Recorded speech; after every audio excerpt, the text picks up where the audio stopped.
কক্সবাজার জেলা প্রশাসনের আয়োজনে জেলার বিভিন্ন দপ্তরের কর্মকর্তাদের সাথে মতবিনিময় সভা অনুষ্ঠিত হয়েছে।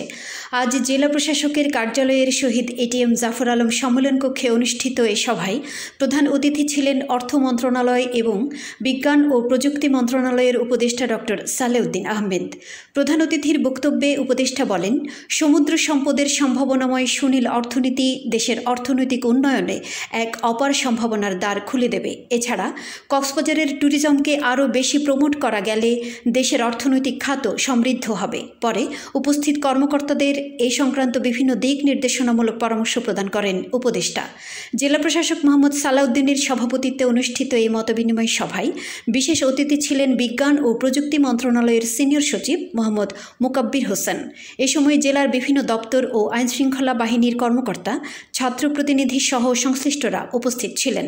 সভায় পর্যটন শিল্পের বিকাশ, একবার ব্যবহৃত প্লাস্টিকজাত পণ্য ব্যবহার বর্জন, স্বাস্থ্য শিক্ষা, রোহিঙ্গা ইস্যু সহ বিভিন্ন বিষয়ে আলোচনা অনুষ্ঠিত হয়।